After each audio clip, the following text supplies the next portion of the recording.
ሰው ከባልንጀራው ጋር እንደሚወያይ እግዚአብሔር ከሙሴ ጋር በእንዲህ አይነት መንገድ ተነጋግሯል። ያለና የነበረ ብለህ ንገራቸው፣ ይህ የዘላለም ስሜ ነው።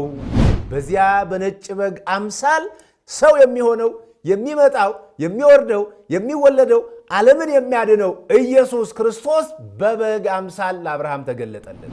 እኔ ባለሟልህ ወዳጅሽ ከሆንኩ ለምን ገጽህን ወይንም መልክህን ፊትህን አላይም ብሎ እግዚአብሔርን ጠይቆታል። የ12ቱን የእስራኤል ነገዶችን በትር ወደ ቤተ መቅደስ ሰብስበህ አስገባ፣ በዚያም በበትሩ ላይ ምልክት የታየበት ሰው ወይንም ወገን እኔን ለቤተ መቅደስ አገልግሎት የመረጥኩት እንደሆነ ይታወቃል ብሎ እግዚአብሔር አዘዘ።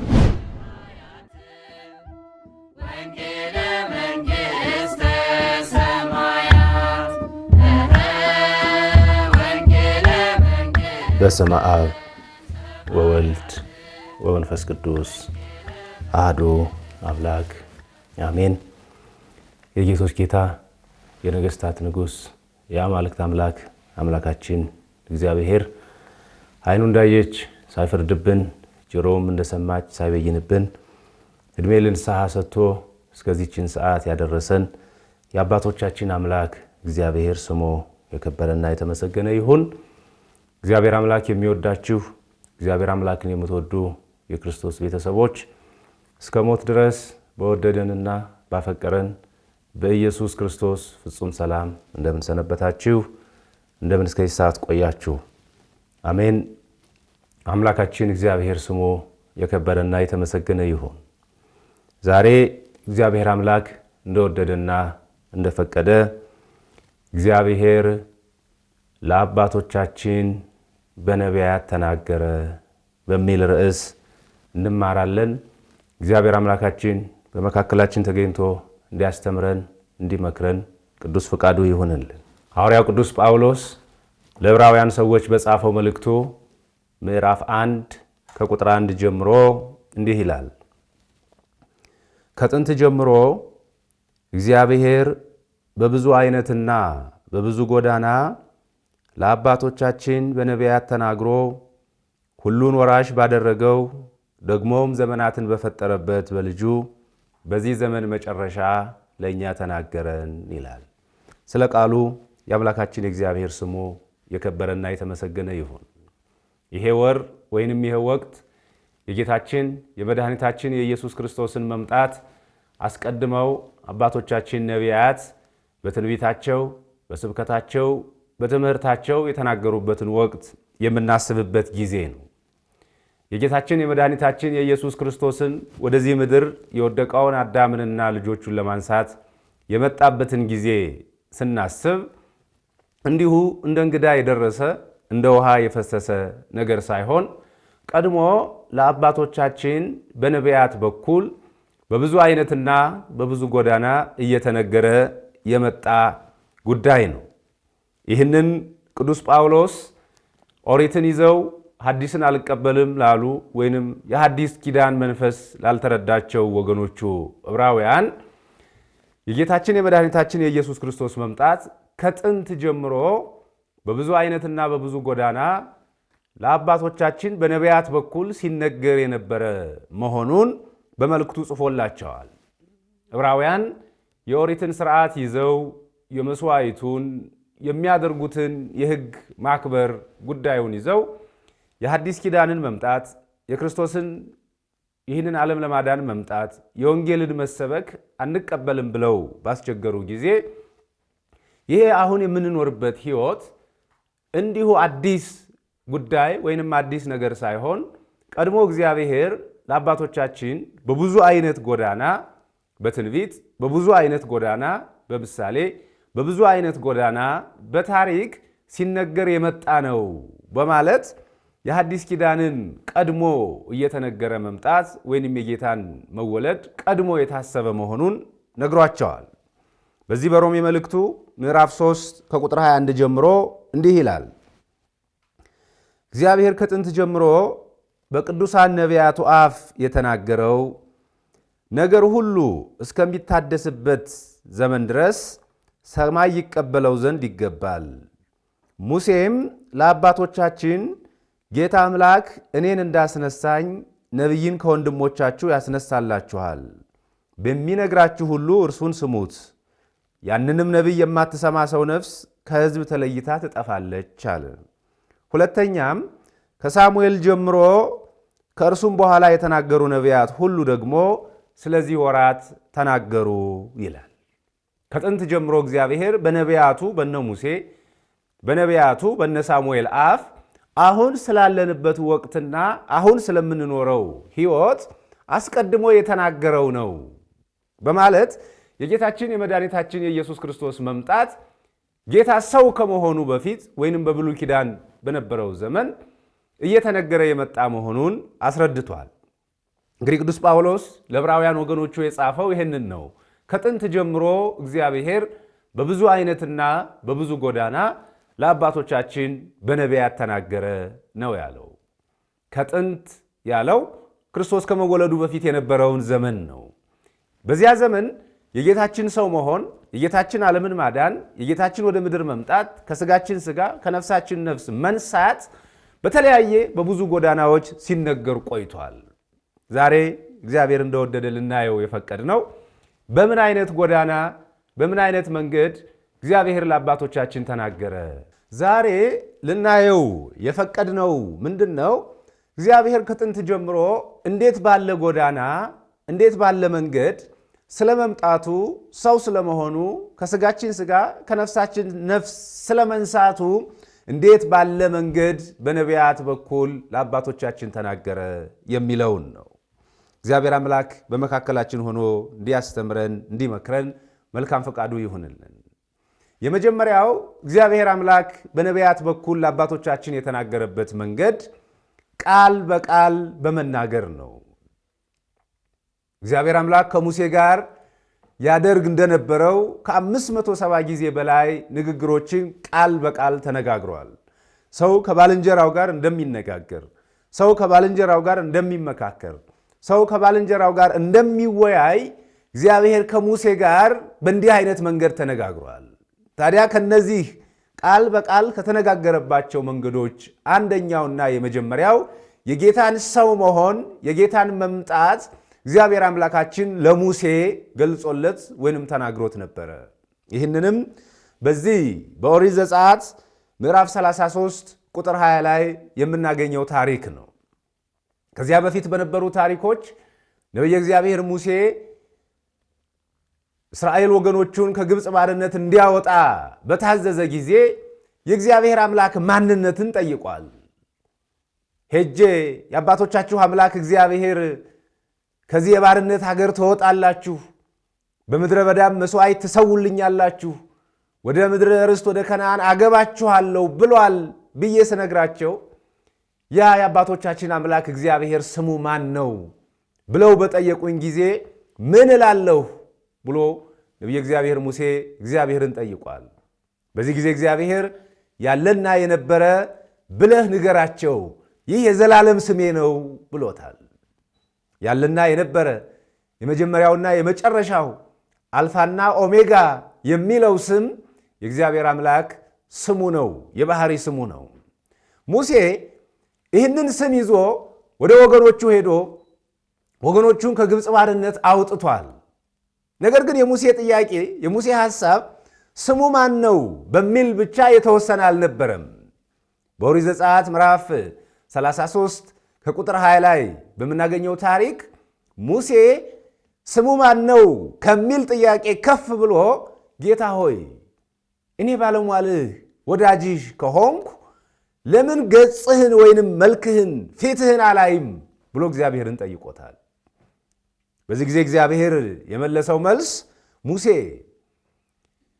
ሰው እኔን አይቶ በሕይወት መኖር በቆም አይችልምና በኋለኛው ዘመን በተራራ ላይ ቆመህ በዓለት መካከልም ሆነህ ጀርባዬን ታያለህ በማለት ለወደፊት የሚሆነውን ነገር እግዚአብሔር ለሙሴ ቃል በቃል ነግሮታል።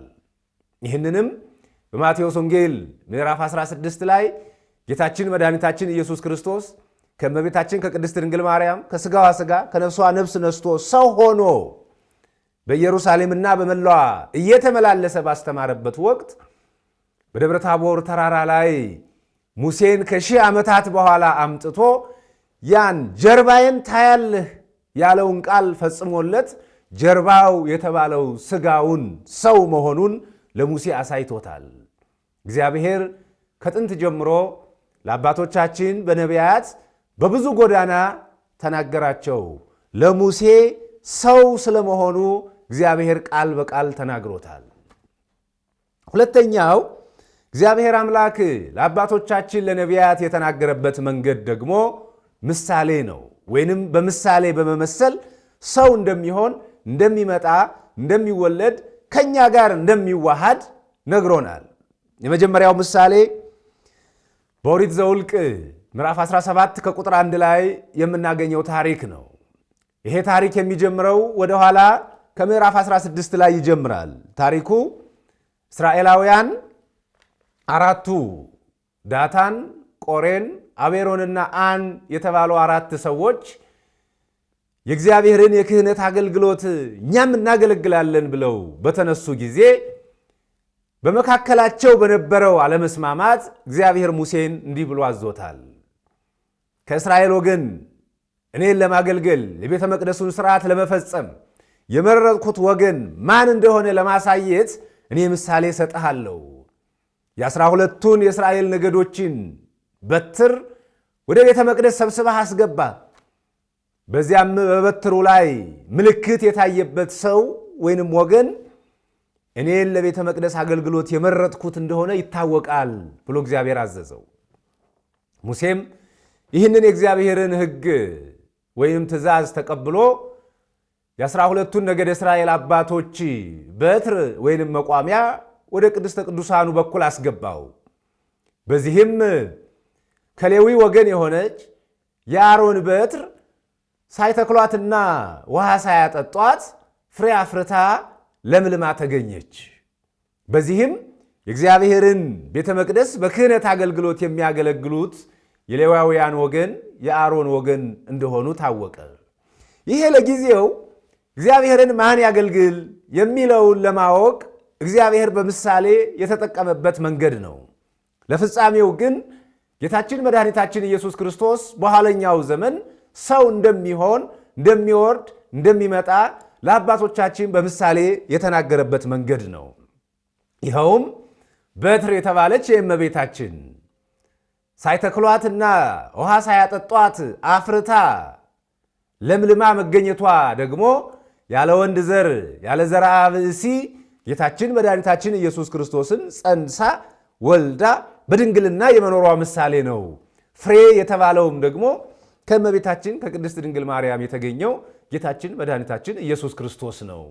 ፍሬ ለሰውነት መብል እንደሚሆን ሁሉ ጌታችን መድኃኒታችን ኢየሱስ ክርስቶስም ሥጋዬን የበላ ደሜን የጠጣ የዘላለም ሕይወት አለው፣ እኔ የሕይወት እንጀራ ነኝ በማለት ምግብነቱን ገልጾልናል። ስለዚህ እግዚአብሔር ለአባቶቻችን በነቢያት በኩል ስለ መምጣቱ፣ ስለ መወለዱ፣ ሰው ስለመሆኑ በምሳሌ በኩል ነግሮናል። በአሮን በትር ምሳሌ በኩል ሁለተኛው ምሳሌ ጌታችን ሰው መሆኑ፣ መምጣቱ፣ መወለዱ በነቢያቱ ሲነገር የቆየበት ሌላኛው ምሳሌ ደግሞ በዚህ በኦሪት ዘጸአት ምዕራፍ 3 ላይ ያለው ታሪክ ነው። ለአባታችን ለሙሴ እግዚአብሔር አምላክ እስራኤላውያንን ከግብፅ ባርነት እንደሚያወጣ ምሳሌ ሲያሳየው በቁጥቋጦው ውስጥ ሐመልማል ከእሳት እሳት ከሐመልማል ጋር ተዋህዶ ለሙሴ ታየው። ሙሴም ይሄ ነገር ምንድን ነው ብሎ ወደዚያ ወደ ቁጥቋጦው ሲቀርብ ቅጠሉ ወይንም ሐመልማሉ እሳቱን ሳያጠፋው፣ እሳቱ ደግሞ ሐመልማሉን ሳያቃጥለው ሁለቱም ተዋህደው በአንድ ሆነው ለሙሴ ታየው። ይሄ ለጊዜው እግዚአብሔር አምላክ ለሙሴ ስለ እስራኤላውያን የሰጠው ምሳሌ ነው። በእሳት የተመሰለው ይደርስባቸው የነበረው መከራው፣ ግፉ፣ ፈርዖን ያጸናባቸው የግፍ አገዛዝና ስርዓት ነው። ቅጠል የተባለው ደግሞ እስራኤላውያን ናቸው። ምንም እንኳን መከራው የፈርዖን አገዛዝ ስርዓቱ ቢጸናባችሁም አትጠፉም። የእግዚአብሔር ጥበቃ ከእናንተ ጋር ነው። እሳቱ ቅጠሉን እንዳላጠፋው፣ ቅጠሉም ደግሞ እሳቱን እንዳላጠፋው የእግዚአብሔር ጥበቃ ጠብቋችሁ የፈርዖን መከራ አያጠፋችሁም ሲላቸው ነው። ምሳሌነቱ ግን ለወደፊት ሊመጣ ላለው ለጌታችን ለመድኃኒታችን ለኢየሱስ ክርስቶስ መወለድ ሰው መሆን ምሳሌ ነው። ይኸውም እሳት የተባለው የጌታችን የመድኃኒታችን የኢየሱስ ክርስቶስ መለኮታዊ ባህሪው ነው። ቅጠል የተባለው ደግሞ ከእመቤታችን ከቅድስት ድንግል ማርያም የሚነሳው ሥጋ ወይንም ሰውነት ነው። እሳትና ቅጠሉ ሳይጠፋፉ በተዋህዶ በአንድነት እንደተገኙ ሁሉ ጌታችን መድኃኒታችን ኢየሱስ ክርስቶስም በባህሪ መለኮቱ ሥጋን ሳያጠፋው፣ ሥጋም ደግሞ መለኮታዊ ባህሪውን ሳያዚገው ወይንም ደግሞ መለኮታዊ ባህሪነቱን ሳይቀንሰው ተዋህደው ታይተዋል።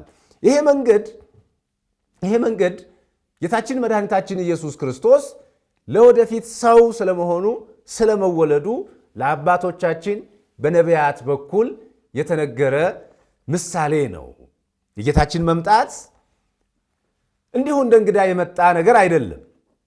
ቅዱስ ጳውሎስም ለዕብራውያን ወገኖቹ የሚላቸው ይህንን ነው። ከጥንት ጀምሮ እግዚአብሔር በብዙ አይነትና በብዙ ጎዳና ለአባቶቻችን ለነቢያት ተናግሯል የጌታ ሰው መሆን። ምክንያቱም የዕብራውያን ትልቁ ችግራቸው የነበረው ጌታችን መድኃኒታችን ኢየሱስ ክርስቶስን እንደ ሩቅ ብእሲ፣ እንደ ፍጡር፣ እንደ ተራ ሰው መቁጠር ነው። የጌታችንን መምጣት አምላካዊ ባህሪነቱን አለመቀበል ነው። ስለዚህ ቅዱስ ጳውሎስ የሚላቸው ምንድን ነው?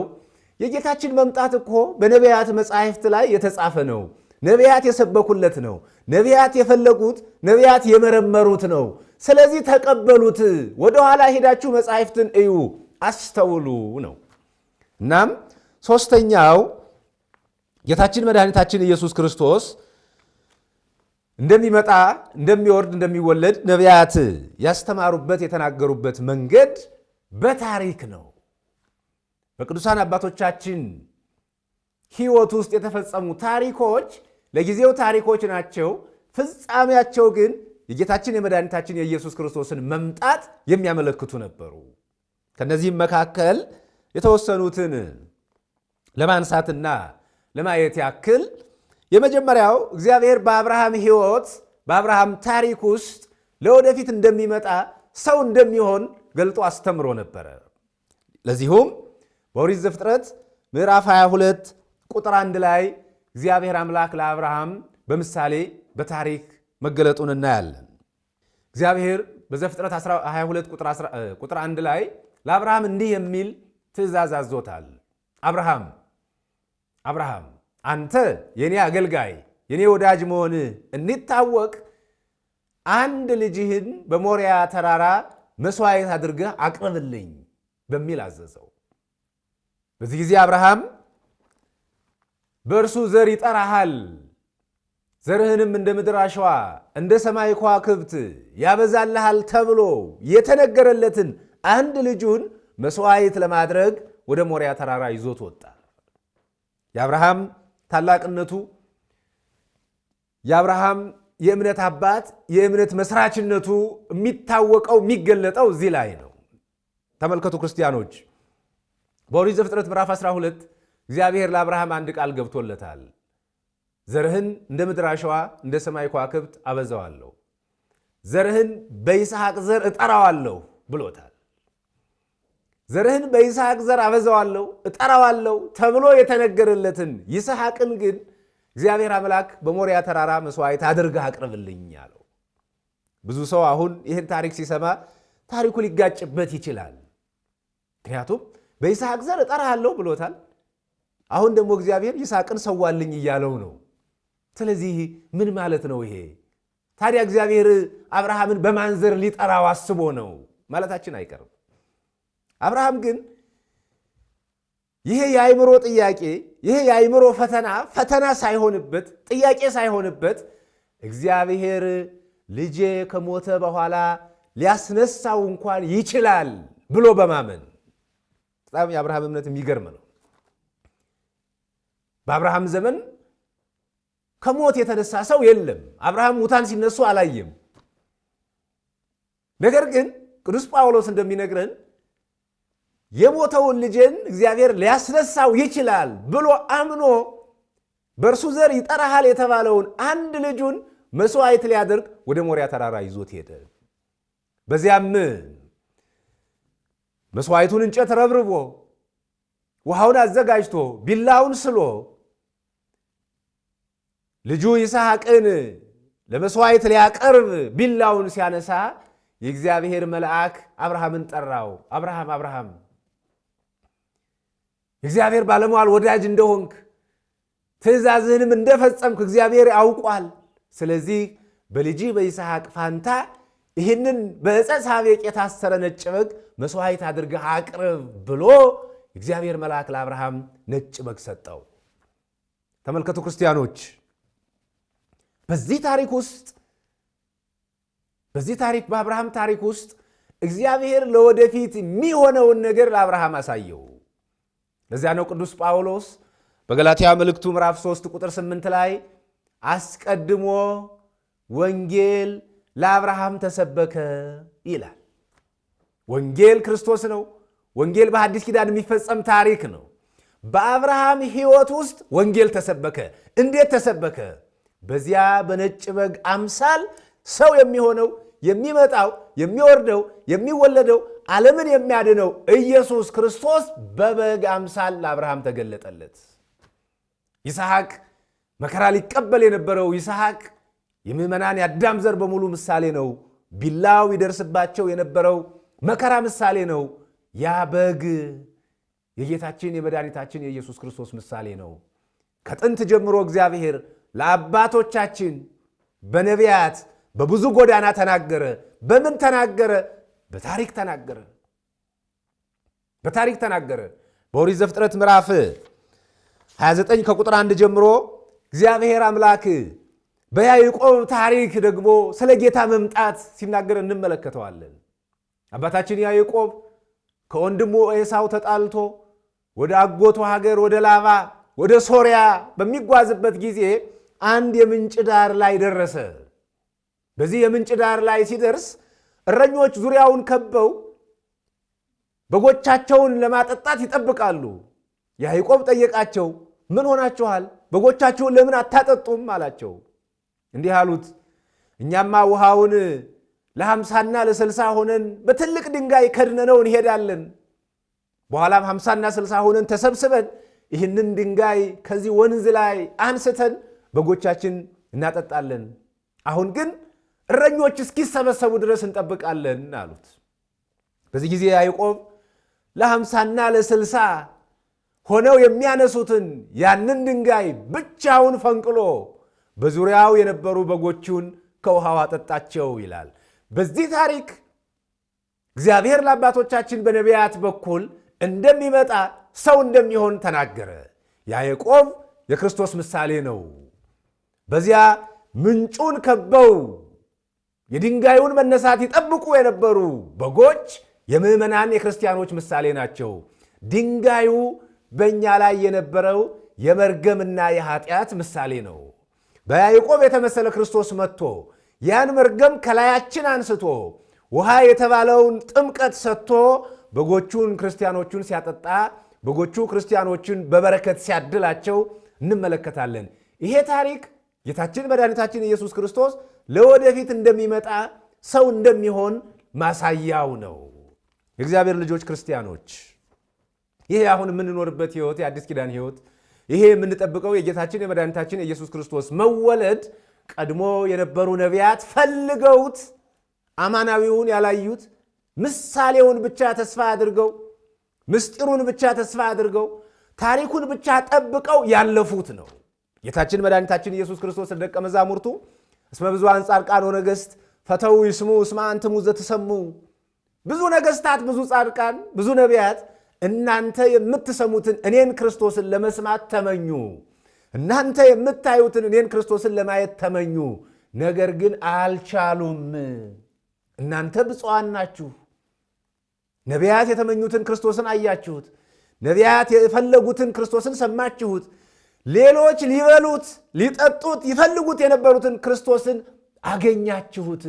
ብፁዓን አዕይንቲክሙ፣ አይኖቻችሁ ብፁዓን ናቸው፣ ጆሮዎቻችሁ ብፁዓን ናቸው በማለት አሁን ላለነው ክርስቲያኖች የአዲስ ኪዳን ሕይወት የመመረጥ የጌታችን የመድኃኒታችን የኢየሱስ ክርስቶስን ልደት መምጣት ማግኘት ደግሞ የከበረ መሆኑን ጌታችን መድኃኒታችን ኢየሱስ ክርስቶስ ነግሮናል።